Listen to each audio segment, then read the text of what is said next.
Kisah Urwah bin Zubair rahimahullah. Urwah bin Zubair adalah salah satu orang yang sangat luar biasa, terkenal dengan kesolehannya. Urwah bin Zubair ini anaknya Zubair bin Awam. Zubair bin Awam adalah salah satu 10 orang yang dijamin masuk surga. Anaknya Urwah. Urwah bin Zubair ini pernah duduk bersama dengan teman-temannya. Ada Abdullah bin Zubair, saudaranya sendiri, yang terkenal nanti sempat jadi khalifah beberapa saat. Kemudian ada Abdul Malik bin Marwan. Dan ada lagi satu adiknya Abdul Malik bin Marwan. Duduklah mereka di depan Ka'bah, lagi ngobrol anak-anak muda ini.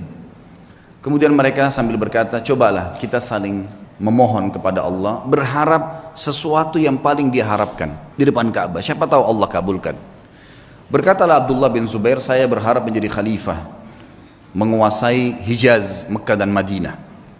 Lalu adiknya berkata, saya mau menjadi penguasa Khurasan, wilayah Persia. Abdul Malik mengatakan, kalau itu angan-angan kalian, maka saya berharap menjadi khalifah muslimin secara umum, menguasai semua wilayah Islam. Tiga-tiganya sudah berangan-angan, lalu mereka kembali kepada Urwah. Wahai Urwah, kalau kamu bagaimana? Kata Urwah, semua yang kalian harapkan duniawi, berharap menjadi khalifah, berharap menguasai ini dan seterusnya. Kalau saya berharap menjadi seorang alim ulama muslimin, mengajarkan mereka tentang halal haramnya sang pencipta Allah, dan saya berharap balasan darinya. Maka selesailah, bubarlah mereka ini. Ternyata subhanallah, angan-angan itu dikabulkan oleh Allah. Abdullah bin Zubair sempat menjadi khalifah beberapa bulan, adiknya juga sempat menjadi gubernur di Khurasan. Abdul Malik setelah itu menjadi khalifah muslimin yang besar. Dan Urwah bin Zubair pun rahimahullah diterima oleh Allah menjadi alim ulama, sampai menjadi 7 ulamanya Madinah pada saat itu. Ringkas cerita, Urwah bin Zubair pernah diuji oleh Allah subhanahu wa ta'ala. Ujiannya berat. Beliau pernah mendatangi seorang khalifah namanya Al-Walid ibn Abdul Malik. Urwah bin Zubair ini rahimahullah dari Madinah datang ke Damaskus waktu itu. Dia bawa anak laki-lakinya, teman-teman sekalian. Anak laki-laki yang sudah hafal Quran, umurnya sekitar 20 tahun, dibawa sama Urwah, dan ini mau dicetak jadi kadernya dia. Dan waktu itu kebetulan tidak ada anak laki-lakinya kecuali ini, satu orang. Dia punya 4 orang anak, 3-nya perempuan. Dia banggakan anaknya, dibawalah sama dia. Ringkas cerita, begitu memasuk istanahnya Al-Walid rahimahumullah, kemudian anaknya berkata, ayah, saya ingin melihat kuda-kuda kerajaan, bisa nggak? Oh ya silahkan, kata ayahnya, saya akan bertemu dengan Amir Mu'minin, ngobrol, kamu silahkan lihat. Dia lihatlah, lagi ngobrol nih Urwah bin Zubair sama Khalifah Al-Walid, lagi asyik ngobrol, tiba-tiba datang berita, seorang pengawal masuk ketakutan, tiba-tiba memotong pembicaraan khalifah. Dan ini adabnya pada saat itu, ada peraturan di kerajaan tidak boleh memotong pembicaraan khalifah kecuali penting sekali. Datang ketakutan dan akhirnya dia mengatakan, saya harus memotong pembicaraan anda. Kata Al-Walid, kenapa kamu ini? Ada apa memotong pembicaraan saya? Sahabat saya baru datang terus tiba-tiba dipotong. Ada penting? Ada penyerangan musuh? Dia bilang, enggak Amir Mu'minin, ada penting tapi bukan penyerangan musuh. Anaknya Tuan Urwah mati tadi di kandang kuda. Waktu dia lagi nonton kuda kerajaan, ada satu ekor kuda mengangkat kakinya, menendang dadahnya, mati. Sekarang tergeletak mati. Kami bingung mau ngapain nih. Anaknya tadi satu orang laki-laki umur 20 tahun mati. Al-Walid kaget. Ini yang tendang kudanya dia, mati di kerajaan dia. Tetap dia shock gitu kan, tidak enak. Tapi subhanallah dia balik ke arah Urwah. Urwah senyum. Lalu Urwah mengatakan, inna lillahi wa inna ilaihi raji'un. Berikan jenazahnya biar saya yang urus. Dengan sangat tenang dia turun dari duduk tadi bersama khalifah. Dia lihat jenazah anaknya, ditutup matanya, diuruslah jenazahnya sama dia, dimandikan. Kata perawi kisah ini, tidak ada setetes pun air mata jatuh dari matanya Urwah. Dia urus jenazahnya selesai. Kemudian dia bilang sama Walid, saya mau turunkan anak saya di kuburan sendiri. Baiklah, turun. Begitu turun subhanallah di kuburan, dalam kisah ini dikatakan ada satu penyakit, teman-teman. Penyakit ini saya tidak tahu dalam bahasa Indonesia, tapi dalam bahasa Arab disebutkan gargarina namanya. Gargarina ini penyakit harus amputasi, nggak bisa enggak. Kalau kena itu biasa ada di jenis-jenis tanah tertentu. Jadi orang turun tidak pakai sendal di zaman dulu itu bisa kena, dan itu tidak ada obatnya zaman dulu. Harus dipotong. Dia membusuk tiba-tiba kakinya. Urwah rahimahullah begitu turun, taruh jenazah anaknya, pas keluar kakinya kena gargarina itu. Kena penyakit, tiba-tiba membusuk ya. Kalau kita mungkin bonyok gitu ya, sudah mulai menghitam tiba-tiba dalam sekejap. Lalu waktu Urwah mau jalan nggak bisa, dicek ada tabib, kata ini kena gargarina.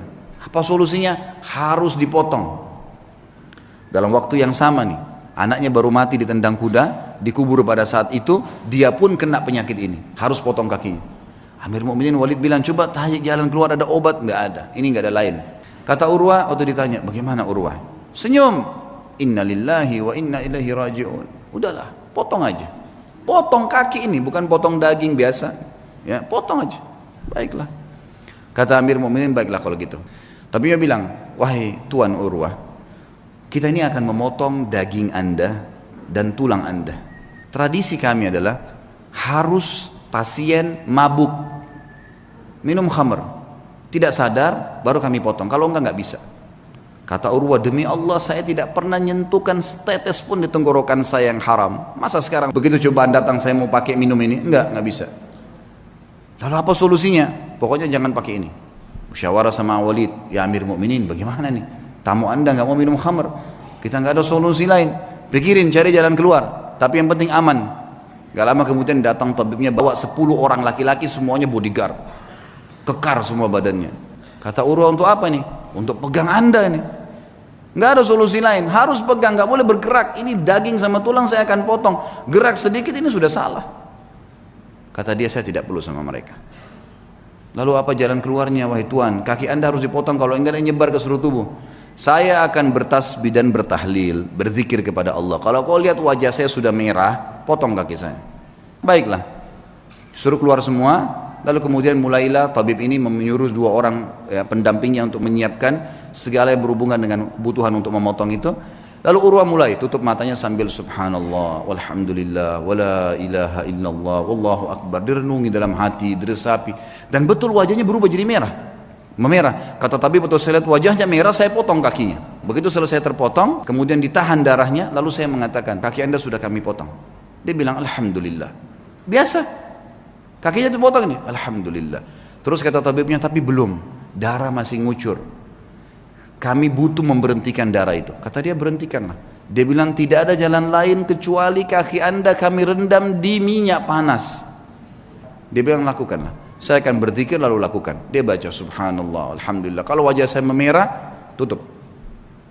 Tapi subhanallah manusia, begitu dia berzikir, ditaruh minyak panas, dia sempat teriak sebentar lalu pingsan. Setelah dia bangun, dia bilang, mana telapak kaki saya? Didatangkan, orang semua heran, kenapa dia bilang minta kakinya? Diambil sama dia lalu diangkat tinggi, lalu dia bilang, demi Allah, selama 40 tahun belum pernah sekalipun saya gunakan kau ke tempat yang haram, dan saya bersyukur kepada Allah karena kau dikembalikan padanya dalam kondisi kau suci. Dia berikan kesaksian terhadap dirinya, dan ini boleh diucapkan kalau seorang mukmin yakin dengan apa yang dia lakukan. Kemudian setelah itu dia pulang ke Madinah, teman-teman sekalian. Tentu sebelum pulang ke Madinah, Amir Mukminin ini bingung gimana caranya meringankan bebannya Urwah nih, supaya dia bisa tenang. Subhanallah, di hari yang sama dengan hikmah Allah, ada suku Arab datang, Badui. Mereka kelihatan dari padang pasir, kondisinya sangat susah gitu. Ada satu di antara mereka matanya buta, ditopang oleh teman-temannya. Begitu masuk, kata Al-Walid, dari mana kalian? Kami dari kampung ini kami butuh ini dan seterusnya. Terus ini yang buta kenapa nih? Ceritalah. Walid ini bilang, saya tidak tahu kenapa saya tanya. Kata yang buta itu, wahai Amir Mukminin, saya pemimpin mereka, saya kepala sukunya, dan saya ini Amir Mukminin adalah orang yang paling sehat dulunya, mata saya sehat, orang yang paling kaya dan paling banyak keturunan saya. Tapi keadaannya sekarang jadi begini. Kata Amir Mukminin, memang apa ceritanya kamu nih? Dia bilang, ceritanya begini Amir Mukminin. Satu malam saya sedang jalan sama istri sama anak saya semua, sama dayang-dayang saya, jumlahnya banyak nih, ratusan orang. Semua harta saya bawa, saya mau pindah. Kami turun di sebuah lembah, tiba-tiba waktu lagi tidur malam, ada banjir nggak tahu dari mana di padang pasir tuh lembah, mengangkat semuanya, kemah-kemah, harta, unta-unta, semua anak istri saya mati semuanya. Terbawa dengan air, banjir tiba-tiba, nggak tahu dari mana. Ini kisah nyata. Dia bilang, saya pun menyelamatkan diri saya dengan bergelantung di sebuah pohon yang masih ada di situ, saya pegang. Pada saat saya lagi pegang pohon itu, saya melihat air sudah mulai reda, tinggal ada 1 ekor unta yang terikat di tali tadi, dan ada anak saya tergantung dengan bantal tidurnya itu di sebuah ranting pohon gitu. Maka saya pun turun melihat anak saya masih hidup, saya pun coba selamatkan dia. Saya biarkan anak saya itu, kemudian saya kembali ke unta tadi ingin membuka talinya. Waktu saya ingin membuka talinya, saya dengar anak saya menangis. Saya balik, ternyata kepalanya sudah di mulut serigala.